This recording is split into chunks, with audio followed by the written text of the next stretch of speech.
Hello students, मैं लवकुश कुमार। उम्मीद है आप सब बहुत अच्छे होंगे और आपकी पढ़ाई लिखाई अच्छी चल रही होगी। तो आज के फर्स्ट वीडियो में मैंने पोएम ली है अ टाइगर इन द जू, जो कि लेज़ली नॉरिस के द्वारा लिखी गई है। ये एक ब्रिटिश पोएट और स्टोरी टेलर हैं। इन्होंने जब पोएम लिखी थी तब इनकी उम्र 17 ईयर्स ओल्ड थी। 17 साल के थे ये 1938 में। यानी कि इनका जो बर्थ था, ही वॉज बॉर्न इन 1921 और अभी 10-12 साल पहले 2006 में इनकी डेथ हुई। तो ये बचपन से ही इनका मन था कि हम एक पोएट बने और तभी इन्होंने राइटिंग करना स्टार्ट कर दिया था। अ टाइगर इन द जू जो पोएम है, इसकी जो बेसिक थीम है वो ये है कि जो वाइल्ड एनिमल्स की फ्रीडम है और जो उनकी लाइव्स इन कैप्टिविटी, यानी कि जो उनको बंद करके रखा जाता है, उनको जो जेल में केज में बंद करके रखा जाता है, उस पर आधारित है। क्योंकि फ्रीडम सभी को प्यारी है, यानी बेसिक जो एलिमेंट है इस पोएम का वो फ्रीडम है।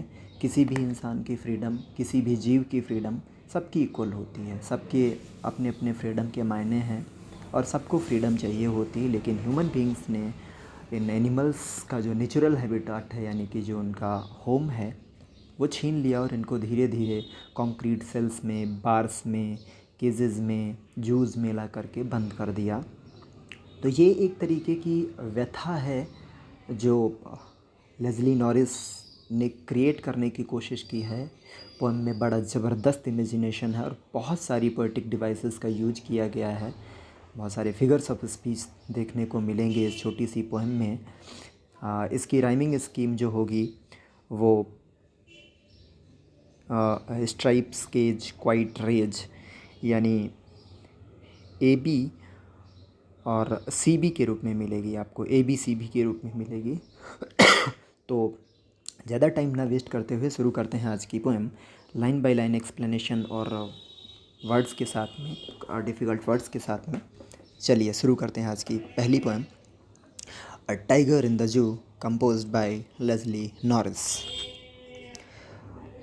पोएट कहता है कि he stalks in his vivid stripes, यानी टाइगर को वो जू में देख रहा है और उसने इमेजरी क्रिएट करने की कोशिश की है। एक इमेजिनेशन के द्वारा जो उसको समझ में आ रही हैं चीज़ें वो लिखने की कोशिश करता है। और कहते हैं कि he stalks in his vivid stripes. He का मतलब टाइगर हो गया, और टाइगर चूँकि एनिमल है तो उसके लिए हमें ही का यूज़ नहीं करना चाहिए था, इट का यूज़ होना चाहिए था। बट ही का यूज़ किया है, इसका मतलब उसने टाइगर को पर्सोनिफाई करने की कोशिश की है। तो पोएम जो शुरुआत में ही है वो, इसमें जो फिगर ऑफ स्पीच का यूज किया गया है वो पर्सोनिफिकेशन का यूज किया गया पहले ही वर्ड से।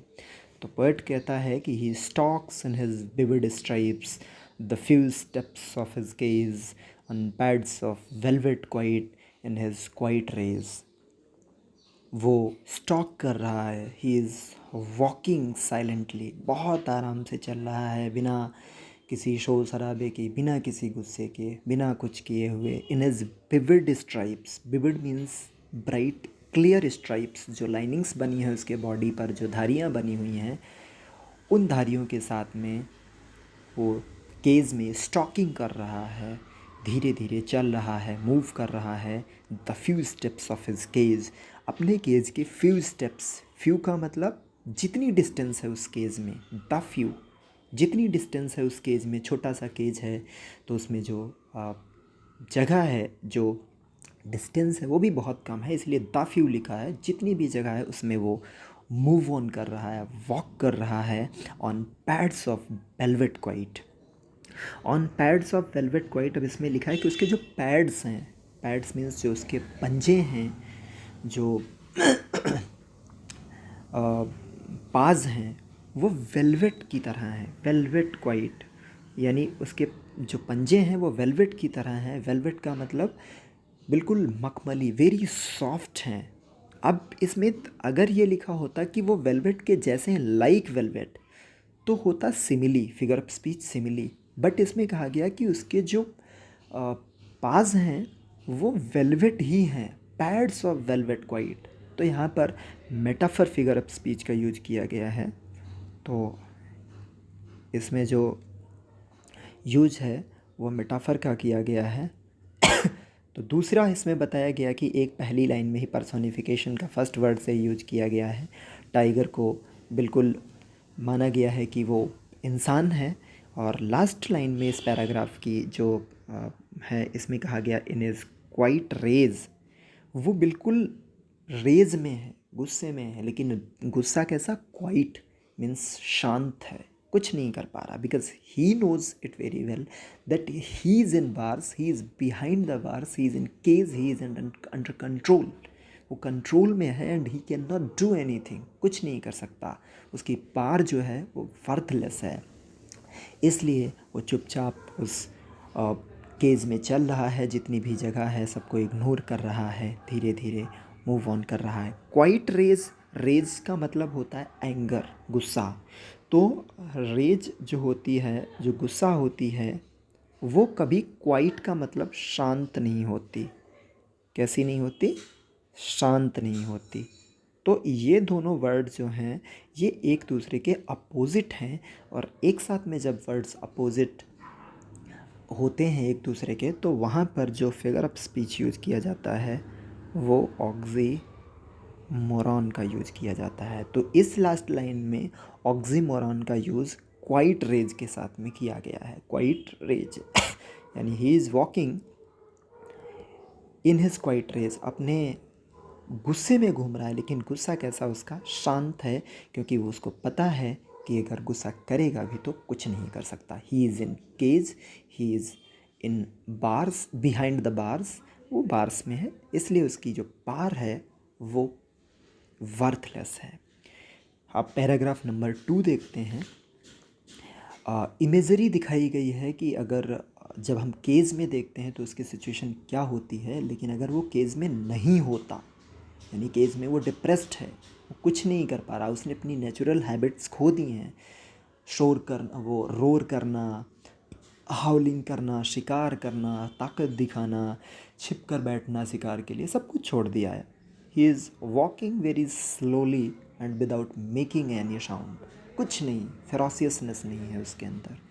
लेकिन अगर वो जंगल में होता, means if he had been in jungle, यदि वो जंगल में होता तो क्या कर रहा होता नेक्स्ट, ये नेक्स्ट पैराग्राफ में बताया गया कि ही should B lurking in Shadow. He should B lurking in Shadow means वो लर्क कर रहा होता, he must be hiding in the weight of something, वो किसी का वेट कर रहा होता और उसके लिए वो हाइड कर रहा होता, अपने आप को छिपा रहा होता है शैडो में, किसी छाया में, किसी अंधेरी जगह पर, स्लाइडिंग थ्रू लॉन्ग ग्रास। और वो लंबी लंबी घास जो है, जो बड़ी बड़ी झाड़ियाँ हैं वहाँ पर, उनसे वो स्लाइड करता। स्लाइड मीन्स वो फिसलता हुआ आगे बढ़ता, वो मूव ऑन करता without making any sound. Slide का मतलब to move forward without making any sound, चुपके से आगे बढ़ रहा होता नियर द वाटर होल। कहाँ पर, जहाँ पर पानी इकट्ठा, वाटर होल। क्यों, where plump deer pass, because वहाँ पर जो प्लम्प मीन हेल्दी जो डियर हैं वो पास करते हैं, पानी पीने के लिए गुजरते हैं। सो अपने शिकार के लिए, अपने प्रे के लिए वो वहाँ पर छिपा होता और उनका वेट कर रहा होता अगर वो जंगल में होता। But he is not in jungle, he is in cage. Situation देखिए आप, यहाँ पर शांत है, कुछ नहीं, उसने जो उसके नेचुरल इंस्टिंक्ट है, जो उसकी आदतें हैं, हैबिट्स हैं, वो सारी छोड़ के बैठा हुआ है। कितनी तकलीफ़ वाली बात है। पैराग्राफ नंबर 3 में देखते हैं, ही शुड बी, हाँ पैराग्राफ नंबर सेकंड में हम बात कर लेते हैं। लिखा है लास्ट लाइन में शैडो, ग्रास, होल, पास। शैडो हो गया आपका ए, ग्रास हो गया आपका बी, होल हो गया आपका सी, और पास हो गया आपका पी। यानी वंस अगेन ABCB आपकी जो राइम स्कीम है वो ABCB। फर्स्ट पैराग्राफ में भी स्ट्राइफ में ए था, फिर बी था, स्ट्राइफ में देखो ए, केज में बी, क्वाइट में सी, और रेज में बी यानी ए बी सी बी, फिर से वो वही पैटर्न चल रहा था उसका। तो इसमें जो राइम स्कीम है वो ए बी सी बी की बन रही है, 4-4 लाइनों की है। आगे बताया गया है इसमें इसी सेकेंड पैराग्राफ में, थर्ड में बढ़ने से पहले, ही शुड बी लर्किंग, ही का फिर से यूज किया गया है, यानी पर्सोनिफिकेशन का यूज किया गया है फिर से। इसके साथ साथ में इसमें जो यूज किया गया है वो एलिट्रेशन का भी यूज किया गया है। एलिट्रेशन वो फिगर ऑफ स्पीच होता है जिसमें जो कॉन्सोनेंट साउंड होता है वो एक साथ में यूज किया जाता है। जैसे इसमें प्लम्प, इसमें आया है प्लम्प पास। जब प्लम्प पास आया है, इसमें जो पी साउंड है वो लगातार कंटिन्यूएशन में है। जब भी कोई साउंड, कोई भी ऐसा लेटर जो कंटिन्यूएशन में होता है तो वहाँ पर जो फिगर ऑफ स्पीच होता है एलिट्रेशन होता है। एक बार से ज़्यादा है, चाहे 2 बार 3 बार 4 बार, जब भी, तो वहाँ पर हम फिगर ऑफ स्पीच का यूज करते हैं और उसका नाम होता है एलिट्रेशन। ठीक है, तो इसमें एलिट्रेशन प्लम्प पास में किया गया है, जहाँ पर वो कहता है कि वो जो डियर हैं वो प्लम्प हैं और वो वहाँ से पास करते, तो वहाँ की वो बता रहा है बात। आगे इसमें जो फिगर ऑफ स्पीच का यूज किया गया है वो क्या नाम है, इंजैम्बमेंट। पहले पैराग्राफ में भी इंजैम्बमेंट का यूज किया गया था। इंजैम्बमेंट जो होता है वो फिगर ऑफ स्पीच होता है जिसमें जो लाइन की एंडिंग या सेंटेंस की जो एंडिंग होती है, जब हम नई लाइन शुरू करते हैं उससे पहले कोई कॉमा लगा होता है, कुछ मीन्स मार्क ऑफ पंक्चुएशन होना चाहिए, पंक्चुएशन मार्क कुछ होना चाहिए। जैसे पहली ही लाइन में he stalks in his vivid stripes, stripes के बाद में ना तो कॉमा लगाया, ना फुल स्टॉप लगाया, ना कॉलन लगाया, ना सेमी कॉलन लगाया, कुछ भी नहीं है, मार्क ऑफ एक्सक्लेमेशन कुछ भी नहीं लगा। तो इसका मतलब ये सेंटेंस अभी ख़त्म नहीं हुआ और नेक्स्ट लाइन पर जा रहा है। तो ऐसी जब कभी कंडीशन आती है वो इंजैम्बमेंट होता है, फिगर ऑफ स्पीच इंजैम्बमेंट, यानी एक लाइन जो है वो अभी एक सेंटेंस जो है वो फर्स्ट लाइन में ख़त्म ना होकर के आगे, यानी बात अभी ख़त्म नहीं हुई है। ऐसे ही इसमें कहा गया है स्लाइडिंग थ्रू द ग्रास के बाद में कोई कॉमा नहीं है, नियर द वाटर होल के बाद में कोई कॉमा नहीं है, और ये पूरा सेंटेंस लास्ट लाइन में आकर के ख़त्म हो जाता। तो यहाँ पर भी सेकेंड पैराग्राफ में इंजैम्बमेंट का यूज किया गया है। इमेजरी तो है ही है, इमेजिनेशन पूरे पैराग्राफ में दिखाई गई है कि वो ऐसा होता, वो ऐसा होता, तो वो यहाँ पर है, लेकिन वो जंगल की इमेजिनेशन कर रहे हैं। तो एक तो इमेजरी हो गई, मेटाफर हो गया, पर्सोनिफिकेशन हो गया, इंजैम्बमेंट हो गया, एलिट्रेशन हो गया ये सारे इसमें फिगर ऑफ स्पीच के यूज दिखाया गया है। अब हम पैराग्राफ नंबर 3 पर बढ़ते हैं। लिखा he should be snarling around houses. Personification पूरे पोएम में यूज किया गया है। ही हर बार में टाइगर के लिए यूज किया गया है, तो वो एक इंसान के रूप में, ही मीन्स किसके लिए यूज करते हैं, पर्सन के लिए, बट वो एनिमल है, तो हम ही का यूज यहाँ पर पर्सोनिफाई कर रहे हैं, यानी उसको हम एक मानव के रूप में दिखा रहे हैं, उसकी क्वालिटी जो है ह्यूमन की तरह है। तो paragraph number 3, he should be snarling around houses, वो हाउसेस के चारों ओर स्नैल कर रहा होता, means making ferocious sounds, roaring, वो शोर मचा रहा होता, शोर मचाना, रोर करना, हाउलिंग करना, डराना, वो एकदम से घुर्रा रहा होता, फेरोसियस नॉइजेस कर रहा होता एट द जंगल सेज। फिर से वही इमेजरी है कि अगर वो जंगल में होता तो जंगल के किनारे वाले जो घर हैं उन लोगों को वो स्नैल कर रहा होता। स्नैरल मीन्स गुर्रा गुर्रा करके, रोर करके वो डरा रहा होता, लेकिन ऐसा नहीं है। और अगर होता वहाँ पर तो आगे क्या, wearing his white fangs, wearing का मतलब होता है सोइंग, दिखाते हुए, हिज वाइट फैंग्स, अपने सफ़ेद सफ़ेद, फैंग्स का मतलब होता है टीथ, जो बड़े बड़े वाइट टीथ होते हैं उनकी बात कर रहे हैं कि वो सफ़ेद अपने दांतों को दिखाता फाड़ करके मुंह। हिज क्लॉज, अपने क्लॉज को, क्लॉज मतलब अपने जबड़ों को दिखाता, और ये सब करता टेरराइजिंग द विलेज, विलेज को टेरराइज करने के लिए, विलेज गांव वालों को डराने के लिए सब कर रहा होता। If he had been in the jungle, यदि वो जंगल में होता तो, लेकिन ऐसा नहीं है। यहाँ पर भी इमेजरी का यूज किया गया है। अब इसमें एक और फिगर ऑफ स्पीच यूज किया गया है। पहले पैराग्राफ नंबर 3 में स्नैरलिंग वर्ड आया है। स्नैरल का मतलब साउंड से है, रोर करना। जब रोर करते हैं तो साउंड आती है, और जिन वर्ड्स में साउंड पता चलता है, कोई भी ऐसा वर्ड, हम करना, बक करना, हिश करना, इन जिनमें हमें साउंड का पता चलता है, उनमें जो फिगर ऑफ स्पीच होता है वो ओनोमैटोपिया होता है। उनमें फिगर ऑफ स्पीच ओनोमैटोपिया होता है। तो ये इसमें फिगर ऑफ स्पीच का यूज किया गया है। आगे इसमें असोनेंस का यूज किया गया है। असोनेंस वो फिगर ऑफ स्पीच होता है जिसमें हम वॉबल साउंड का यूज करते हैं। वॉबल साउंड देखते हैं कहाँ पर है। वॉबल साउंड कंटिन्यूसली यूज हुआ होता है। वो वर्ड्स के बीच में हो, पहले हो, कोई फ़र्क नहीं पड़ता, बट वॉबल साउंड होता है। जैसे इसमें लिखा है कहाँ पर, शुड, फिर उसके बाद में अराउंड, उसके बाद में लिखा है houses. Should, around, houses. Should पहले लिखा है तो ओ का साउंड किया गया है, अराउंड में भी ओ का उसी लाइन में, और हाउसेस में, ये तीनों में यहाँ पर ओ जो है उसका साउंड जो है वो कैसा है, वॉवल साउंड है। तो असोनेंस हुआ। इसी में आई का भी किया गया है। देखो आई, वेयरिंग में आई हो गई, हिज में आई हो गई, वाइट में आई हो गई, फिर हिज में फिर से देखो आई हो गई। तो इस लाइन में आई का जो रिपीटेशन है वो किया गया है, यानी ये भी वॉबल है। ओ और आई दोनों वॉबल होते हैं। जब वॉबल साउंड का रिपीटेशन होता है, उनका यूज किया जाता है, तो वहाँ पर जो फिगर ऑफ स्पीच होता है वो असोनेंस होता है। क्या होता है, असोनेंस।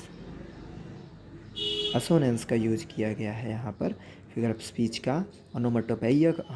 ओनोमैटोपिया का यूज किया गया है। इमेजरी यूज की गई है। इसी में आपका पर्सोनिफिकेशन यूज किया गया है।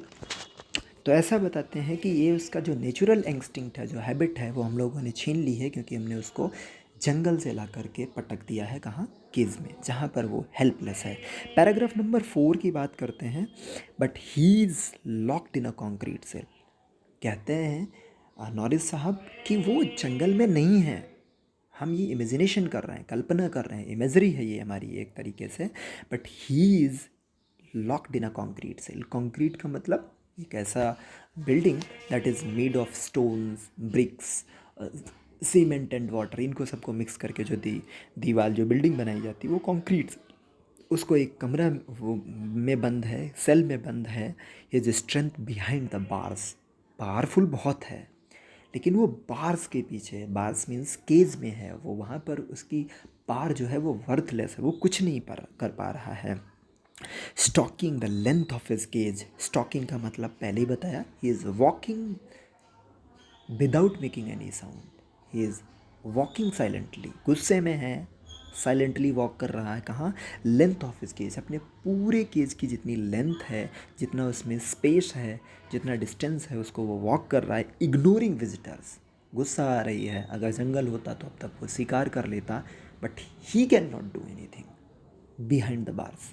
वो कुछ नहीं कर सकता क्योंकि बार्स के पीछे में है। तो वो विजिटर्स को इग्नोर कर रहा है। विजिटर्स उसको देख रहे हैं, शोर मचा रहे हैं, फ़ोटो खींच रहे हैं, बहुत सारे काम कर रहे हैं, but he is ignoring everything. सब कुछ इग्नोर कर रहा है। तो असहायता, ये हेल्पलेसनेस की सिचुएशन है, इसको दिखाया गया है। इस पैराग्राफ नंबर 4 में भी आप ही का यूज है जो पर्सोनिफिकेशन के रूप में कर सकते हैं। लाइन नंबर 1 में असोनेंस फिर से बता रहे हैं, असोनेंस वॉबल साउंड होता है। अब आप इसमें पहचानिए कि असोनेंस का यूज कहाँ पर किया गया है। असोनेंस, असोनेंस का यूज यहाँ पर जब आप देखेंगे ही में, वॉबल साउंड कौन सा होता है, ए ई आई, 5 होते हैं ना, तो ए ई आई ओ यू, इसमें ही देखिए पहले में ही, H E, he is locked in a concrete. अब ई का देखिए ही, फिर लिखा है आगे लॉक्ड इन कॉन्क्रीट, लॉक्ड लिखा है, इसमें लॉक के बाद में फिर से ई का यूज किया गया है। इन अ कॉन्क्रीट, कॉन्क्रीट में ई 2 बार, फिर सेल में भी ई का यूज किया गया। तो ई साउंड जो है इसमें वॉबल साउंड है, इसलिए यहाँ पर एसोनेंस है। अब इसी में आगे कॉन्सोनेंस भी आपको देखने को मिलेगा। अब जैसे एसोनेंस में होता है वॉबल साउंड, वैसे कॉन्सोनेंस में होता है कॉन्सोनेंट साउंड। और वो 5 के बाद में जो भी आते हैं 21, उनमें से हम देखते हैं। कॉन्सोनेंट साउंड में लिखा है हिज फैंग्स हिज क्लास। देखो लिखा हुआ है इसमें कहाँ पर, हिज फैंग्स हिज क्लास। सही से अगर देखते हैं तो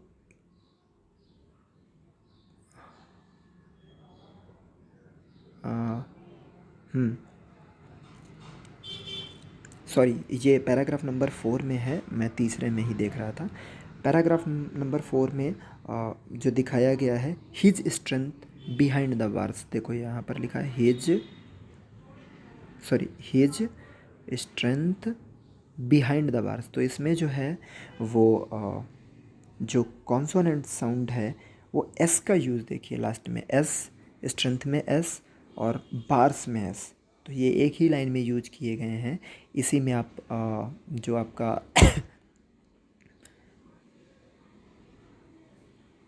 क्या कॉन्सोनेंस है वो फिगर ऑफ स्पीच यूज़ किया गया है। यानी कि इसमें फिगर ऑफ स्पीच कॉन्सोनेंस का भी है, असोनेंस का भी है, एलिट्रेशन भी दिया गया है और फिगर ऑफ स्पीच आपका पर्सोनिफिकेशन तो दिया ही गया है। सब में आपकी जो राइम स्कीम है वो ABCB दी गई है। इस 4th पैराग्राफ को भी अगर आप देखते हैं तो सेल में A हो गया, बार्स में B हो गया, केज में C हो गया और विजिटर्स में जो है वो B हो गया। बार्स विजिटर्स थोड़ा सा मांस ABCB का यूज किया गया है पर्सोनिफिकेशन, सॉरी राइम स्कीम का। अब पैराग्राफ नंबर जो लास्ट है उसमें कह रहे हैं Norris he bears the last voice at night. वो बेचारा केज में है और दिन ख़त्म हो गया है, रात का टाइम है, फिर भी सुकून नहीं है और वो सैड है, उदास है, लेकिन कुछ नहीं कर सकता। कहते he hears the last voice at night. वो क्या कर रहा है कि रात में वो आखिरी आवाज़ सुन रहा। किसकी? पेट्रोलिंग की। पेट्रोलिंग का मतलब जो लोग ऑब्ज़र्व कर रहे हैं, जो लोग उसकी देखभाल कर रहे हैं कि कहीं कुछ निकल ना जाए, यानी जो लोग गश्त लगा रहे हैं, पेट्रोलिंग कर रहे हैं, उन कार्स की वो आवाज़ सुन रहा है। एंड लास्ट आवाज़ है, लास्ट राउंड है उनका। And stairs with his brilliant eyes. लेकिन उनको इग्नोर करते हुए, क्योंकि वो कुछ कर नहीं सकता है, इसलिए वो अपनी ब्रिलियंट आइज़ से, ब्रिलियंट मीन्स जो डैज़लिंग आइज़ हैं, जो ट्विंकलिंग आइज़ हैं, जो चमकती शाइनिंग आइज़ हैं, वो ब्रिलियंट स्टार्स की ओर देखने में यूज कर रहा है। यानी कि वो टकटकी लगा करके जो ब्रिलियंट स्टार्स, जो चमकदार, जो शाइनिंग स्टार्स हैं, उनको अपनी शाइनिंग आइज़ से स्टेयर कर रहा है, घूर रहा है, देख रहा है। तो इसमें भी आप जो पोएटिक डिवाइस है उसमें पर्सोनिफिकेशन ही का यूज किया गया है, इंजैममेंट किया गया है, क्योंकि इसमें ब्रिलियंट आइज़ के बाद में कोई कॉमा नहीं। Line number 3, he stairs with his brilliant eyes. इसमें ना कॉमा लगा है, ना फुल स्टॉप लगा है, ना कॉलन लगा, सेमी कॉलन, कुछ भी नहीं लगा है, यानी कि पंक्चुएशन मार्क का यूज़ नहीं। तो इंजैममेंट का यूज़ किया गया है और एलिट्रेशन का यूज़ किया गया है। He hears. देखो एलिट्रेशन बताया था, जब दो कंटिन्यू वर्ड्स एक साथ में आ जाएं, ही हियर्स, ही हियर्स, ये एच ये एच, ही हियर्स। तो इसमें कौन सा है, दोनों एक साथ आ रहे हैं, एलिट्रेशन। तो इसमें फिगर ऑफ स्पीच एलिट्रेशन का किया गया है। इसके बाद में इसमें एसोनेंस भी देख सकते हैं। एसोनेंस कहाँ पर है? एसोनेंस इसमें दिखाया गया है, एसोनेंस जो दिखाया गया है विद हिज ब्रिलियंट। इसमें देखिए यहाँ पर तीसरी लाइन में विद लिखा हुआ है, आई का यूज किया गया है, हिज में भी आई का यूज किया गया है, ब्रिलियंट में भी देखिए। यानी कंटिन्यूअसली जब हम वॉबल साउंड का यूज करते हैं, बीच में हो, पहले हो कि लास्ट में हो, तो वो असोनेंस होता है। बहुत सारा असोनेंस इसमें दिया गया है। और जब हम कॉन्सोनेंट साउंड का यूज करते हैं तो वो कॉन्सोनेंस होता है। जब हम कॉन्सोनेंस साउंड का यूज़ करते हैं तो कॉन्सोनेंस बीच में ही ज़्यादातर यूज़ कर लेते हैं कि लास्ट में यूज़ कर लेते हैं कॉन्सोनेंट साउंड जब भी कभी होता है तो कॉन्सोनेंट्स होता है उसमें। इसके बाद में एक तो आपका पर्सोनिफिकेशन बताया, एसोनेंस बताया, कॉन्सोनेंस बताया। इसमें भी हम जो राइम स्कीम है वो इसकी चेक कर लेते हैं। राइम स्कीम पहली लाइन में लिखा है नाइट यानी ए, फिर उसके बाद में कार्स लिखा है बी, और उसके बाद में आई लिखा है सी, और स्टार्स लिखा है बी, यानी फिर से जो हमारी राइम स्कीम बनेगी ए बी सी बी। तो पूरी पोएम में जो राइम स्कीम है उसकी वो ए बी सी बी है, और इसमें पर्सोनिफिकेशन का यूज किया गया है, मेटाफर का यूज किया गया है, असोनेंस बहुत ज़्यादा है। पूरी पोएम में इंजैममेंट भरा पड़ा है, इमेजरी पूरी पोएम में भरी पड़ी है, और एलिट्रेशन का भी यूज किया गया है, ऑक्सीमोरन्स का भी यूज किया गया है, कॉन्सोनेंस का भी यूज किया गया है। ये सारे figure of speech poetic devices का यूज किया गया है, इसलिए पोएम और भी सुंदर हो जाती है। उम्मीद है ये पोएम आपको समझ में आई होगी।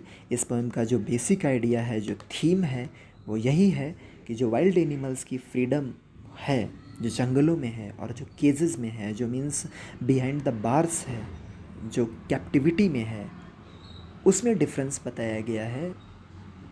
यानी कि जो बेसिक फ्रीडम, जो हमारी नीड है बेसिक, वो अगर हमसे ले ली जाती है, जब हम अंडर कंट्रोल में होते हैं, तो हमें कितना दुख दर्द महसूस होता है। इम्पॉर्टेंस ऑफ फ्रीडम जो है इसका मोस्ट इम्पॉर्टेंट और बेसिक एलिमेंट है इस पोएम का।